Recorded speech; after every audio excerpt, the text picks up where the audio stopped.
última aula sobre Dom Casmurro. E também eu vou dar uma pausa em Machado de Assis. Acredito que eu ainda volte em Machado de Assis, porque é um dos meus grandes escritores. Mas a nossa próxima videoaula não será sobre Machado de Assis. Vou deixar a surpresa. Para fechar, na última aula, nós falamos o seguinte: Bentinho, de certa forma, abandona a esposa Capitu e o filho Ezequiel na Suíça, como se fosse um exílio, como se eles estivessem pagando uma pena e a pena fosse o exílio. Eu gostaria de falar com vocês agora, nessa última aula, sobre a Lei 11.340, de 7 de agosto de 2006. Sabe que lei é essa? É a Lei Maria da Penha. A Lei Maria da Penha, ela já sofreu alguma alteração. Em 2018, passou a ser incluído no artigo 7º o inciso 2. É bem interessante. Olha como os fatos e as pessoas e tudo muda com as mudanças sociais. No século XIX, a Capitu, com certeza, com os valores sociais, religiosos daquela época, ela com certeza seria julgada e considerada adúltera. Mas e hoje, no século XXI? Muita coisa mudou, principalmente com relação à situação da mulher na sociedade e como o Código Penal, como as leis, como o regramento jurídico, ele vem em defesa da questão dos hipossuficientes, na questão daquelas pessoas que são consideradas pessoas ou grupos de minorias, principalmente em favor daquelas pessoas que, por causa da sociedade, por causa de determinados valores sociais, no decorrer da nossa história, da nossa evolução, da civilização e da humanidade, sofreram preconceitos, discriminação, e um desses grupos é o grupo das mulheres. Então, a partir de 2006, nós tivemos grandes alterações com relação ao regramento jurídico no tocante à mulher. E se essa história entre Bentinho e Capitu tivesse acontecido agora, já no século XXI, as resoluções, o final dessa história poderia ser bastante diferente. A Lei Maria da Penha apresenta as formas de violência doméstica e familiar em seu artigo 7º. Embora enumere 5 dessas formas de violência, deixa claro que outras também podem incidir, ou seja, no direito nós temos o que nós chamamos de rol taxativo e rol exemplificativo. Infelizmente, o tempo vai passando e as formas de violência na sociedade, apesar de a punição e o regramento jurídico evoluir junto com a sociedade, mas infelizmente primeiro acontecem os danos e aí o regramento jurídico ele vai sendo alterado. Então, quando a gente pensa que já viu de tudo, de todas as formas de violência, aparece uma nova forma de violência e aí o regramento jurídico tem que ser alterado.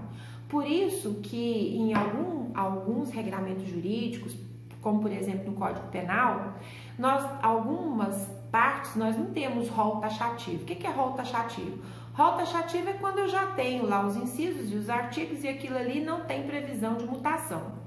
E o rol exemplificativo é quando o código deixa em aberto, porque infelizmente aquela lei ainda pode ser alterada, porque novas formas de condutas maldosas ou formas de violência ainda podem surgir. E isso aconteceu na Lei Maria da Penha. O seu artigo 7º ele sofreu alteração. Por quê? Porque quando foi criada a Lei Maria da Penha, quando foi aprovada a Lei Maria da Penha, e a gente poderia aprofundar muito nisso aqui, mas a gente não vai além, depois a gente pode até gravar uma videoaula para falarmos sobre essa questão do regramento jurídico, das doutrinas, do que mudou, do que evoluiu, que é muito importante para a sociedade, é muito importante para as mulheres que estão me ouvindo, é muito importante para os homens que estão me ouvindo. É que antes a gente tinha como violência a violência física, mas nós não temos só a violência física, nós temos a violência sexual, porque não é porque há um casamento, uma união entre homem e mulher, que a mulher se vê obrigada a ter relações sexuais com o marido, que com certeza era o pensamento e a regra do século XIX. Então nós temos a violência física, nós temos a violência sexual, nós temos a violência patrimonial. Quantos maridos não encontram subterfúgios e meios para tirar tudo do seu nome e arrumar um laranja para colocar bens em nomes, às vezes bens que a esposa nunca soube ou vai saber que ele teve, para poder não dividir esses bens com essa esposa. Nós temos a violência moral, que é muitas vezes colocar a mulher num papel de inferioridade diante de uma festa, na sociedade, a mulher se sentir constrangida, a mulher se sentir diminuída, o homem ainda se achar que é homem, ele pode. Vou dar um exemplo simples. Eu estou numa festa com meu marido, já é 1h da manhã.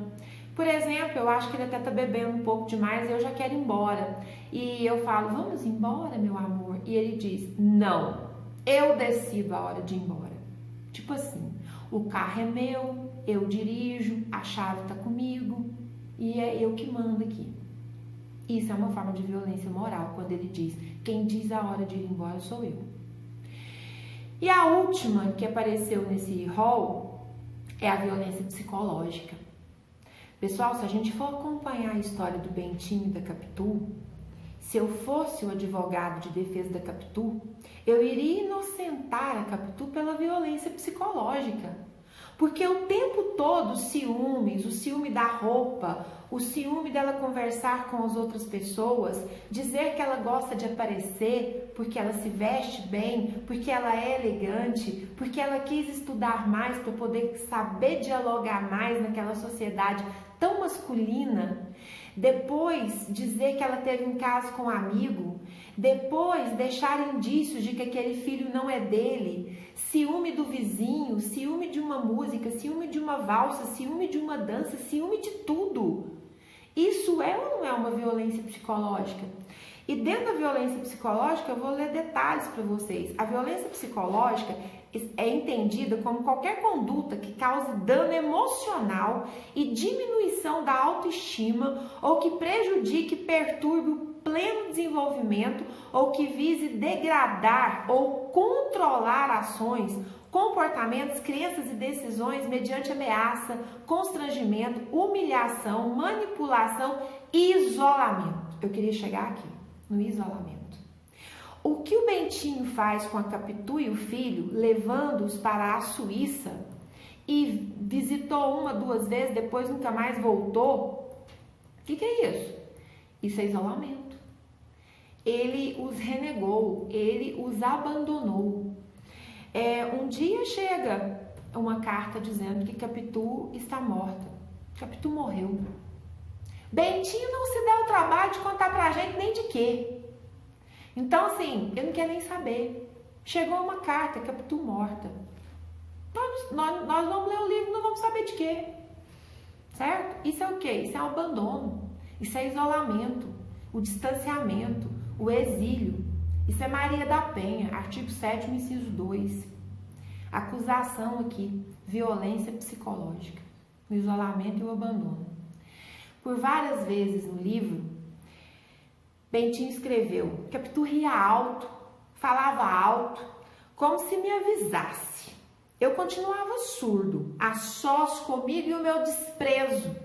A vontade que me dava era cravar-lhe as unhas no pescoço, enterrá-las bem até ver-lhe sair a vida com sangue. Esse era o pensamento do Bentinho para com a Capitu. Então, você pode escolher, caro leitor, caro ouvinte, você vai querer ser advogado de defesa ou advogado de acusação de Capitu. O livro te dá essas duas oportunidades. E com certeza as doutrinas jurídicas, o regramento jurídico também vai te dar uma linha, ou de acusação ou de defesa. Então, mas esquece aquela frase do clichê, Capitu traiu ou não traiu Bentinho.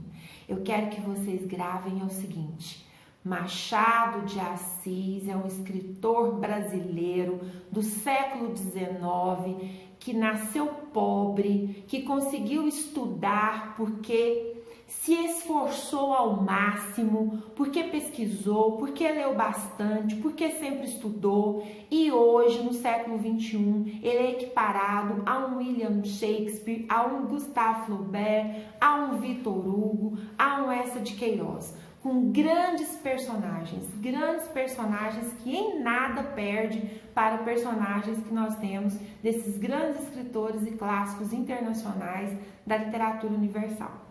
Para fechar, para me despedir por enquanto de Machado de Assis, para me despedir por enquanto de vocês, eu vou deixar um trecho que é o mais leve que eu achei em Dom Casmurro, tá? Escrito por Bentinho e, é claro, por Machado de Assis. Eu vou deixar com vocês esse trecho. O ser humano gosta de complicar as coisas. É só uma brisa. Quem sabe ela bagunça teu cabelo, quem sabe te acaricia o rosto, quem sabe? Quem sabe? Então, quem sabe? Você, leitor, continue lendo, pesquisando. Será que a vida é tão complicada? Será que a alma feminina é tão complicada assim? Se a gente for lendo, a gente pode ir descomplicando. É a dica que eu deixo para vocês. Até a próxima. Tchau!